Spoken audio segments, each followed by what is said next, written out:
बता सकते हैं लर्निंग्स क्लासेस कहाँ हैं? या श्योर, सीधे जाकर एक सर्कल आएगा, वहाँ से दाएं मुड़ जाएं।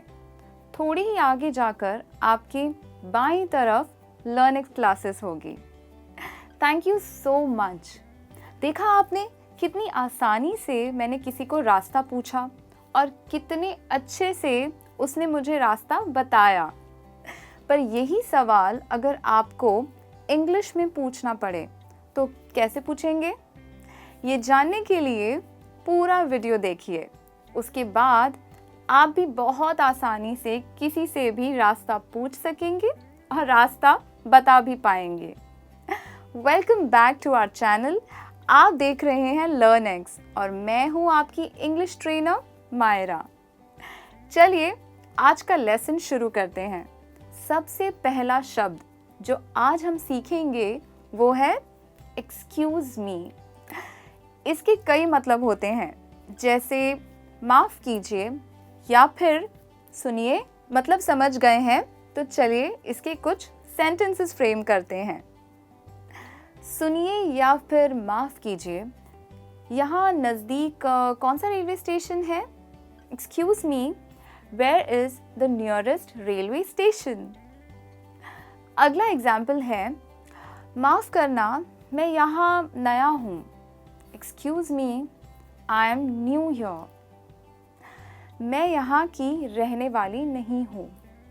आई am not from around here. सुनिए, क्या आप मेरी मदद कर सकते हैं? Excuse me, could you please help me? Could can का पास्ट टेंस है। कुड इस्तेमाल करना थोड़ा सा पोलाइट लगता है।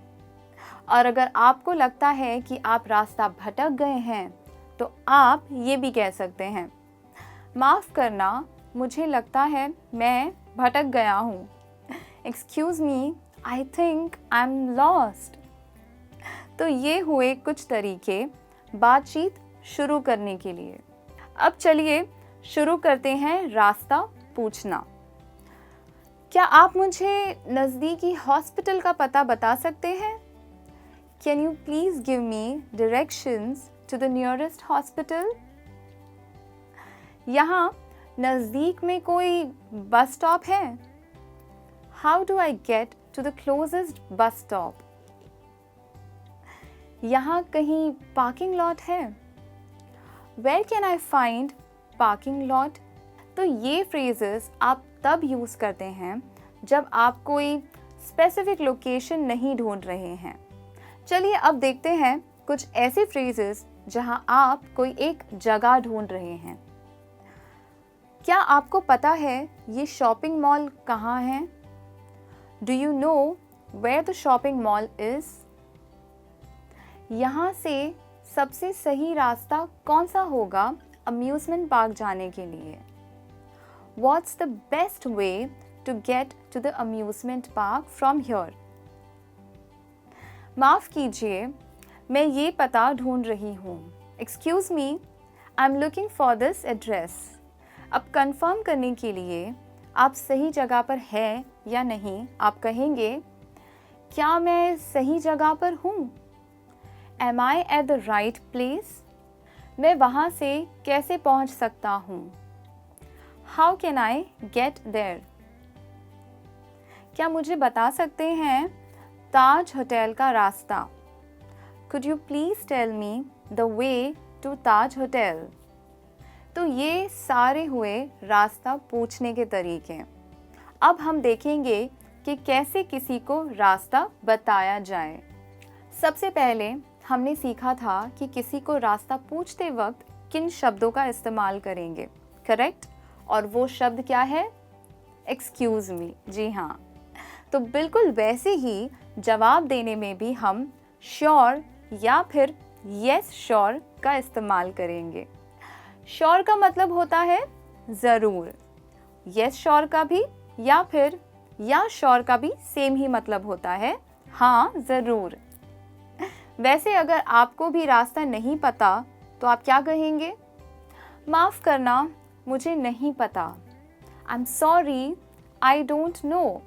या फिर मैं भी अनजान हूँ इस रास्तों से। I am stranger here my self. और अगर आप जानते हैं तो श्योर कहकर पता बताएंगे।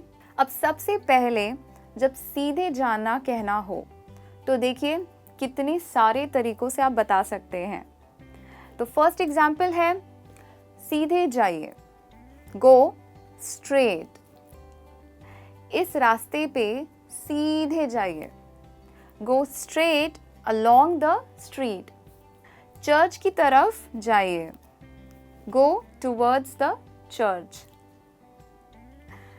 कभी हमें पता होता है कि सीधा जाना है, पर उसके बाद हम श्योर नहीं होते कुछ रास्ते को लेकर, तो आप क्या कहेंगे ऐसे में?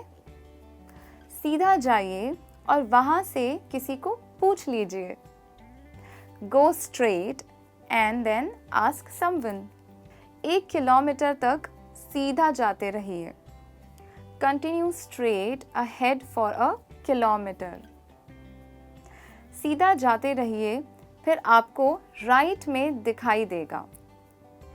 Keep going straight ahead, you will see it on the right. ये गली ले लीजिए, टेक दिस लेन। गली को इंग्लिश में लेन कहते हैं।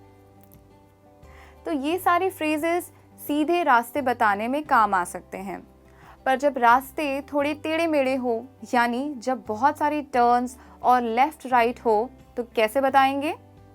वो भी बिल्कुल ही आसान है, बस ध्यान दीजिए थोड़ा।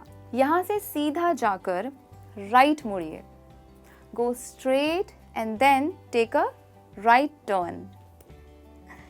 टर्न राइट का मतलब दाएं मुड़िए और टर्न लेफ्ट का मतलब बाएं मुड़िए। अच्छा, कभी कभी ऐसा भी होता है कि हम आगे निकल जाते हैं, तो आप कहेंगे पीछे मुड़ना होगा आपको। उसे कैसे कहेंगे?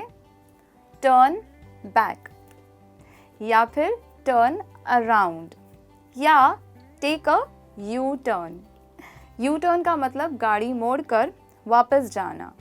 पीछे मुड़िए और फिर लेफ्ट लेन में मुड़ जाइए। Turn back and then take a left turn.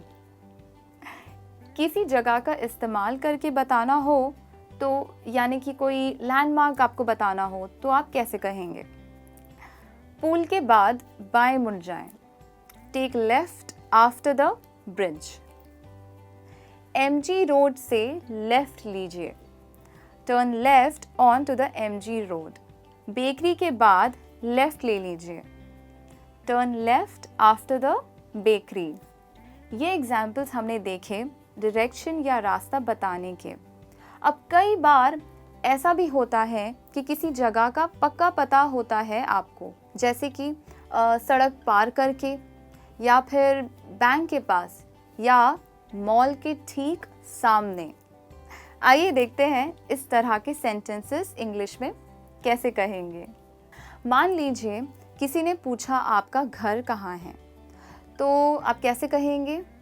और आपका घर मान लीजिए बैंक के बिल्कुल सामने है, वो बैंक के ठीक सामने है। It is right opposite to the bank. वो बैंक से थोड़ा ही आगे है। It is right ahead of the bank.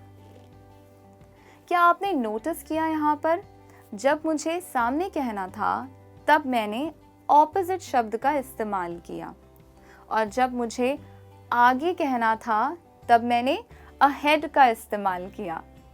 चलिए आगे बढ़ते हैं। वो मॉल के पीछे हैं। It is behind the mall. वो सड़क पार करके हैं। It is across the street. वो मेरे ऑफिस के पास ही है। It is close to my office. वो बस स्टेशन और हॉस्पिटल के बीच में है। It is between the bus station and the hospital. और इसी के साथ रास्ता बताते पूछते हुए हम पहुंच गए हैं इस लेसन के अंत तक, यानी समय हो गया है इस लेसन को ख़त्म करने का। मुझे उम्मीद है कि आपको ना सिर्फ कुछ नया सीखने मिला, मगर ये लेसन पसंद भी आया। अगर आपको ये लेसन अच्छा लगा तो कमेंट्स में मुझे ज़रूर बताइए और आज के लेसन में सीखी हुई बातों को अपनी डेली रूटीन में प्रैक्टिस करने की कोशिश करें।